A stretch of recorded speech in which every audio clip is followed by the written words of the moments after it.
हम बहुत सौभाग्यशाली हैं कि हमने स्वतंत्र देश में जन्म लिया और उस देश में जन्म लिया जहां की न केवल संस्कृति और परंपराएं मजबूत हैं, बल्कि उस राष्ट्र को चलाने के लिए एक सशक्त संविधान भी है।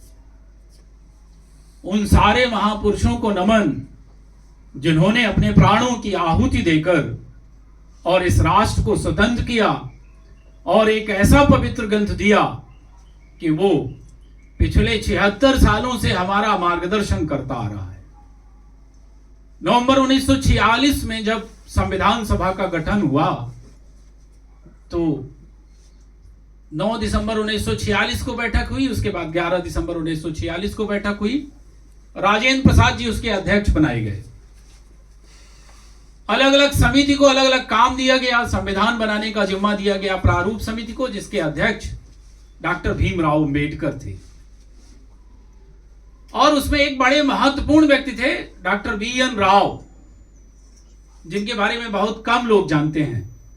संविधान सभा के सलाहकार थे और पहला मूल संविधान उन्होंने ही 60 देशों का अध्ययन करके बनाया था और प्रारूप समिति को सौंप दिया था। उस मूल संविधान में ही संशोधन करके फिर फाइनल ड्राफ्ट तैयार हुआ और 26 नवंबर 1949 को हमारा संविधान बन गया और इसीलिए 26 नवंबर को हम संविधान दिवस के रूप में मनाते हैं। अब प्रश्न ये उठता है कि जब 26 नवंबर 1949 को संविधान बन गया था तो फिर लागू करने के लिए 2 महीने का इंतजार क्यों करना पड़ा?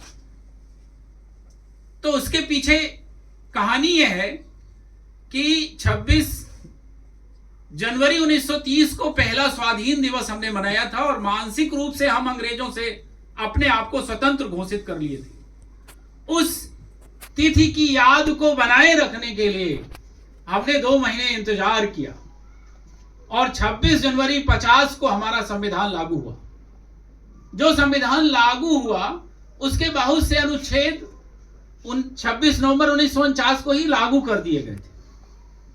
अब जो 26 जनवरी 1950 को संविधान फाइनली लागू हुआ, एक्चुअल में हम उसी दिन से रिपब्लिक हुए, गणतंत्र हुए। स्वतंत्र तो हम 47 में हो गए थे, लेकिन रिपब्लिक नहीं थे। रिपब्लिक का मतलब रिपब्लिक, रिलेटेड विथ पब्लिक। लोकतंत्र में 2 तरह की शासन व्यवस्थाएं चलती हैं, एक राजतंत्र और दूसरा गणतंत्र। ब्रिटेन जहां से हमारे बहुत सारे प्रावधान लिए गए वो राजतंत्र है, भले लोकतंत्र है लेकिन राजतंत्र है, क्योंकि वहां का जो राजा होता है वो वंश से निर्वाचित होता है, चुना जाता है, निर्वाचित नहीं होता, चयनित होता है। लेकिन हमारे यहाँ का सर्वोच्च पद राष्ट्रपति है और वो जनता द्वारा निर्वाचित होता है, वो किसी वंश से नहीं चुना जाता। और उसका सबसे बड़ा प्रमाण यह है कि वर्तमान में महामहिम द्रौपदी मुर्मू जी उस पद को सुशोभित कर रही हैं, और अगर वंश से उसका चयन हुआ होता तो वो उस पद पर नहीं होती। तो हम सौभाग्यशाली हैं कि हमारे यहां पद उसे मिलता है जो योग्य है, जो जनता के बीच अपनी जिसकी छवि है। तो 26 जनवरी 1950 को हमारे राष्ट्रपति का चुनाव हुआ और उसी दिन से डॉक्टर राजेंद्र प्रसाद पहले राष्ट्रपति बने और हमारा संविधान लागू हुआ। जब 26 नवंबर 1949 को हमारा संविधान बन के तैयार हुआ तो एक समस्या आई। उसमें समस्या क्या आई? समस्या ये आई कि हमारा संविधान तो बन गया, लिखा किसने संविधान को? तो संविधान को लिखा प्रेम बिहारी नारायण रायजादा ने। लेकिन उसमें संविधान में एक बड़ी कमी ये समझ में आई कि इसमें हमारे देश की गौरवशाली संस्कृति, परंपराएं और मूल्यों को तो स्थान ही नहीं मिला।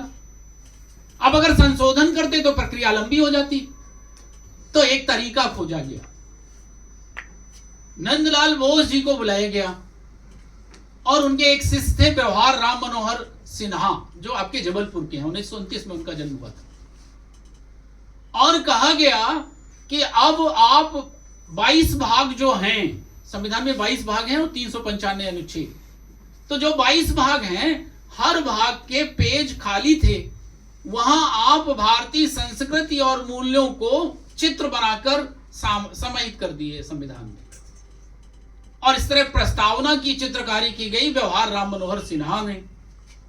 मूल अधिकार और मूल कर्तव्य तो तब थे ही नहीं। क्यों नहीं थे उसका भी कारण बताऊंगा। मूल अधिकार बड़ा महत्वपूर्ण चैप्टर था। क्यों चैप्टर था? क्योंकि जब संविधान नहीं था तो संविधान बना ही इसलिए क्योंकि केवल अधिकार राजा को नहीं मिलने चाहिए। राष्ट्र का निर्माण अकेले राजा नहीं करता। राष्ट्र का निर्माण राजा प्रजा की भलाई के लिए करता है, लेकिन वही राजा फिर राष्ट्र का उपयोग करके, पावर का उपयोग करके उस जनता जिसकी भलाई के लिए राष्ट्र बना है उसी जनता के अधिकार को छीनने लगता था। तब 15 जून 1215 में मैग्ना कार्टा, एक आपने नाम सुना होगा, उसकी संधि हुई और वहां के राजा से वो संधि कराई गई जबरदस्ती। और पहली बार ये प्रावधान किया गया कि कानून केवल राजा प्रजा के लिए नहीं होगा। कानून के दायरे में यदि प्रजा आएगी तो कानून के दायरे में राजा भी आएगा। और एक्चुअल में संविधान निर्माण किसी भी राष्ट्र में इसी कॉन्सेप्ट से आया। तो मूल अधिकार के चैप्टर में भगवान राम रावण वध करके जब वापस अयोध्या आ रहे थे तो उनका चित्र समाहित किया गया। राम, लक्ष्मण और सीता। क्यों समाहित किया गया होगा? जो लोग कहते हैं ना कि राम का वर्णन करना धर्मनिरपेक्षता की परिभाषा के बाहर हो गया, उन्हें आज मैं अवगत करा दूं। वो इसलिए क्योंकि राम राज्य से बड़ा मौलिक अधिकार देने वाला दूसरा राज्य आज तक हुआ ही नहीं। आप सोचिए, हमारे संविधान के मूल अधिकार का पहला भाग है समानता का अधिकार। इससे बड़ी समानता किसी राज्य में क्या होगी कि राजा भील जाति की सबरी के घर उसकी व्यथा जानने पहुंच जाए। इससे बड़ी समानता किसी राज्य में क्या हो सकती है कि राजा का मित्र निषाद राज हो जाए। तो समानता का अधिकार था राम राज्य में। अभिव्यक्ति की स्वतंत्रता जो दूसरा मूल अधिकार है उसका चरम था राम राज्य में। क्या था कि वहां की जनता को इतनी आजादी थी, इतने अधिकार थे अभिव्यक्ति की स्वतंत्रता के कि वो सीता जी के बारे में भी टिप्पणी करने में समर्थ थी। और टिप्पणी ऐसे जायज नाजायज नहीं थी, नहीं होती थी कि मतलब कह दिया लेकिन मानना नहीं है। राजा मानते थे। और अगर वो प्रसंग सही है तो आप सोचिए कि जनता की अभिव्यक्ति की स्वतंत्रता का चरम था कि सीता जी ने खुद कहा कि राज्य में यदि राजा और के परिवार पर आक्षेप आए तो राजा जनता के बीच में विश्वास कायम रखने के लिए उसका पालन किया जाना चाहिए। उसका पालन किया गया। लेकिन जो राम जी ने आशंका बताई थी अभिव्यक्ति की स्वतंत्रता की, उसे भी जान लीजिए। जब अश्वमेध यज्ञ होने वाला था तो उनके पास सूचना पहुंची कि राम के दूसरे विवाह की तैयारी हो रही है, क्योंकि यज्ञ में पत्नी का साथ में रहना अनिवार्य है। जब राम को यह पता चला तो बड़ा कष्ट हुआ उन्हें, और उन्हें कहा कि जनता कितनी निर्मम होती है कि वो राजा अगर उसकी सुनने लगे तो वो अपनी परिसीमाएं भूल जाती है। वर्तमान में भी यही हो रहा है। अभिव्यक्ति की स्वतंत्रता तो जनता को मिल गई, लेकिन अभिव्यक्ति की स्वतंत्रता के कुछ बंधन भी हैं, कुछ उनकी सीमाएं भी हैं, वो नहीं पता। बिना जाने हम किसी के भी बारे में कुछ भी अनर्गल टिप्पणी करते हैं। आप फेसबुक पेज उठा के देख लीजिए, मोदी जी के बारे में इतनी अनर्गल टिप्पणियां होती हैं कि मन फट जाता है। क्यों? क्योंकि अगर उस जनता को जो केवल अधिकार भर जानती है, कर्तव्य निभाना नहीं जानती है, उसे यदि अधिकार देंगे तो वो अधिकारों की परिसीमा के बाहर चली ही जाएगी, चली गई। तो राम राज्य में अभिव्यक्ति की स्वतंत्रता थी, शोषण तो था ही नहीं। और संवैधानिक उपचारों का जो धर्म की स्वतंत्रता का तब मतलब नहीं था, तब एक ही धर्म के लोग रहते थे। संस्कृति और शिक्षा संबंधी अधिकार का मतलब नहीं था, तब एक ही धर्म के लोग रहते थे। फिर मौलिक अधिकार की संरक्षा हो, इसके लिए संविधान में आर्टिकल 32 है, जिसमें संवैधानिक उपचारों का अधिकार है कि आपके मौलिक अधिकार का उल्लंघन हो आप सीधे सुप्रीम कोर्ट जाइए। उस समय भी सुप्रीम कोर्ट कैसे? उस समय जैसे संविधान का एक आर्टिकल है, आर्टिकल 143, जिसमें राष्ट्रपति को यदि समस्या हो तो वो सुप्रीम कोर्ट से सलाह ले। उस समय के सुप्रीम कोर्ट थे गुरु वशिष्ठ, और जब भी कोई समस्या आती थी तो राम उनके शिष्य भले थे, राजा भले थे, लेकिन गुरु से परमिशन लेने जाते थे, सलाह लेने जाते थे, और वो सलाह अगर मिली तो उसका पालन भी करते थे। राजा भले थे, लेकिन उसके बाद भी राम राज्य का राजा अपनी नियमों और धर्मों से बंधा हुआ था, मतलब रूल ऑफ लॉ वहां था। और ये सब इसीलिए मौलिक अधिकारों के चैप्टर में ही राजा राम को शामिल किया गया। और एक तस्वीर और शामिल है उसमें, अर्जुन को गीता का उपदेश देते कृष्ण की तस्वीर क्यों शामिल है? क्योंकि ये मैसेज था कि अगर कोई भी व्यक्ति, चाहे वो आपके परिवार का ही क्यों ना हो, अगर वो राज्य को संकट में डालने का प्रयास करे, राज्य की अस्मिता को समाप्त करने का प्रयास करे, तो फिर आपको परिवार नहीं देखना है, फिर आपको सगे संबंधी नहीं देखना है, फिर आपका कर्तव्य केवल उसका वध करना ही है। यही बताया है गीता में। भगवान कृष्ण ने किसको? अर्जुन को कहा तुम्हारे ये रिश्तेदार नहीं हैं, ये वो हैं कि अगर ये सत्ता में रहे आए और इनके मार्गदर्शन में राज्य का विकास हुआ तो समाज नहीं बचेगा। तो तुम्हें केवल अपना परिवार नहीं देखना, अपने कर्तव्यों का निर्वहन करना है। मूल संविधान में कर्तव्य क्यों नहीं शामिल थे? क्योंकि पहले कर्तव्य अलग से नहीं हुआ करते थे, कर्तव्य से अधिकार पनपते थे। अब तो केवल अधिकार हैं, कर्तव्य तो कहीं है ही नहीं। इसलिए मूल संविधान में अलग से कर्तव्य लिखने की जरूरत ही नहीं मानी गई थी। अब जरूरत है। क्यों जरूरत है? कि अब केवल हमें पिता से संपत्ति तो चाहिए, लेकिन बीमार होने पर उसका इलाज नहीं कराना। पिता से पैसा चाहिए, लेकिन पिता के प्रति अपने कर्तव्यों का निर्वहन नहीं करना। कोई भी परिवार, कोई भी समाज, कोई भी राष्ट्र कर्तव्यों के पालन से चलता है, अधिकार की मांग से संचालित नहीं हो सकता। बहुत बढ़िया।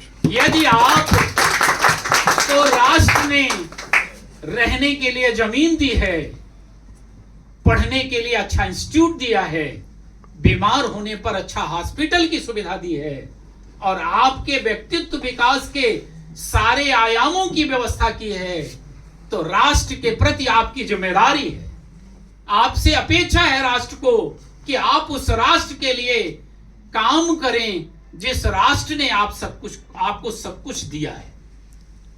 और आप सोचिए कि जिनके पास इतनी बड़ी धरती में जमीन नहीं है, जिनके पास राष्ट्र नहीं है, कहीं रहने की जगह नहीं है। रोहिंग्या के मुसलमानों से पूछो राष्ट्र की महत्ता, यूक्रेन में जाके पूछो राष्ट्र की महत्ता।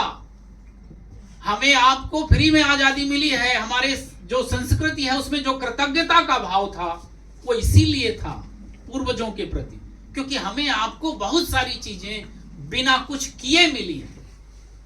हमें कहां रहना है, कैसे घर में रहना है, कि एजुकेशन इंस्टीट्यूट की चिंता नहीं करनी, हॉस्पिटल की चिंता नहीं करनी, हमें खाना कैसे है ये हमको पूर्वज बता के गए हैं, बनाना कैसे है ये पूर्वज बता के गए हैं, कपड़े कैसे पहनना है ये पूर्वज बता के गए हैं। पूरे राष्ट्र की सारी चीजों को बताकर गए हैं, हमें केवल उनका पालन करना है, और उनका पालन करके ही आप राष्ट्रभक्त बन जाएंगे। आज आपको अपनी जान नहीं देनी, भगत सिंह जी की तरह फांसी पे नहीं चढ़ना है, केवल हमें अपने अपने कर्तव्यों का निर्वहन करना है। आपका कर्तव्य वर्तमान में केवल पढ़ाई करना है और नकारात्मक राष्ट्र को नुकसान पहुंचाने वाली हर गतिविधि से अपना बचाव करना है। आपका कर्तव्य है नशे से बचे रहना, आपका कर्तव्य है अपने माँ बाप की सेवा करना और अपने व्यक्तित्व का अधिकतम विकास करना, क्योंकि मूल कर्तव्य में लिखा है कि आप वैज्ञानिक दृष्टिकोण अपनाने का प्रयास करेंगे।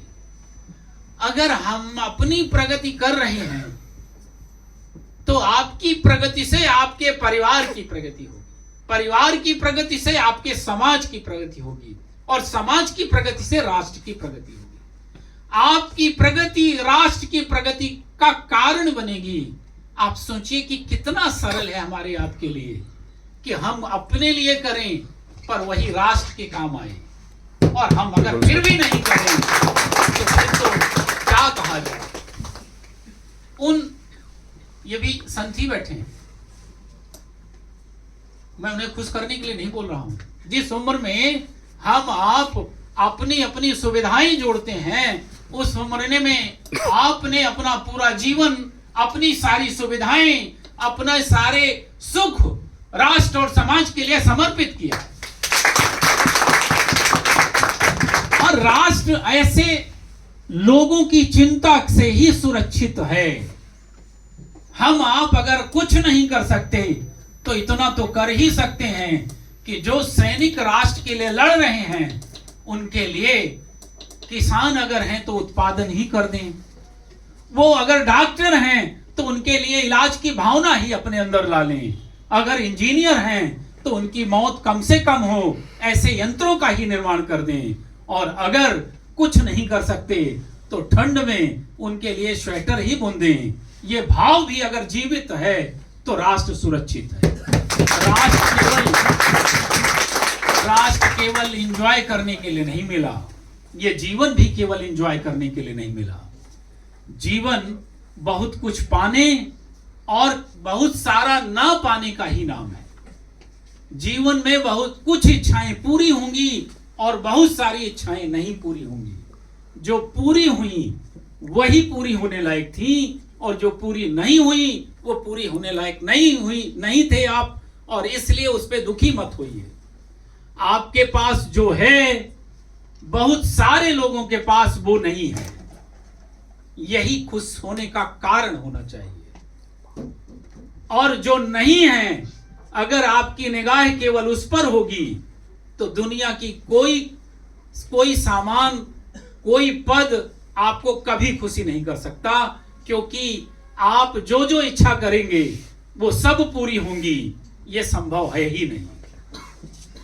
तो इस राष्ट्र के प्रति यदि कृतज्ञता का भाव है, इस राष्ट्र को यदि ऊपर ले जाने का भाव है, तो संविधान का पालन करिए, पारिवारिक परंपराओं का पालन करिए, अपनी संस्कृति पर संकोच नहीं गर्व करिए, और उन सारे महापुरुषों, उन सारे पूर्वजों के प्रति नमन का भाव रखिए जिन्होंने हमें इतनी सुंदर संस्कृति, इतने सुंदर मूल्य, इतने सुंदर ग्रंथ, जिनको अगर पढ़ लीजिए तो जीवन सफल हो जाए।